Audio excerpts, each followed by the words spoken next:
Okay, the stage is set, kind of, sort of, right now. You got a 12-member jury and one alternate so far. You got a few more you're looking for, however. You need 5 more alternates, and the attorneys will focus on that today, and that's the point of trial when it begins in 10 minutes, court rather, I should say. Been a tumultuous week. Who knows what happens next, right?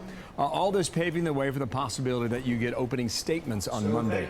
Karl Rove digs deeper in a moment on the politics of it. Eric Shawn's got the news outside Supreme Court, State Supreme Court, Lower Manhattan here in New York. And Eric, good morning to you. Good morning, Bill. Man, is he angry. The former president arrived here just 20 minutes ago, really lashing out repeatedly at the gag order that has been imposed on him by Judge Juan Merchan. As you said, this comes as today's goal is to get the 5 alternate jurors to pick the full 18-member panel to hopefully kick off opening arguments in this trial on Monday. And as far as the jury that has already been picked, they say that they will judge this case fairly and impartially and only rely on the evidence that they hear. But the former president says that's the problem.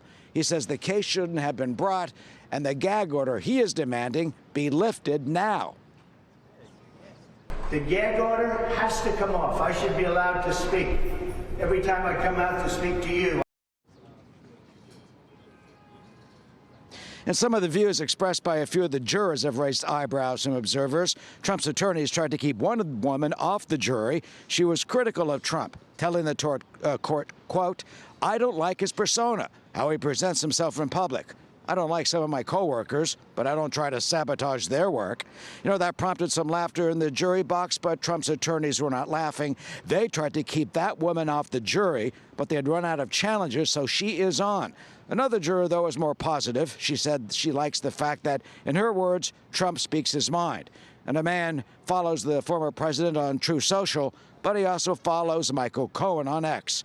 And speaking of Cohen, the expected star witness, former Trump lawyer, the former president continues to attack him on social media, and that has prompted DA Alvin Bragg to demand that Trump be found in contempt of court. Bragg has cited 10 examples that could cost the former president $10,000 in fines if the judge finds that he did violate the gag order. That charge also carries a 30-day jail term, but nobody here believes that the former president basically would be jailed over that. But it is the gag order that is on the former president's mind, saying other people can attack him, like Michael Cohen, but under the judge's ruling, he cannot criticize either other witnesses, jurors, the court staff, or their family members, and he says that is deeply unfair. And as you heard, he says it should be lifted.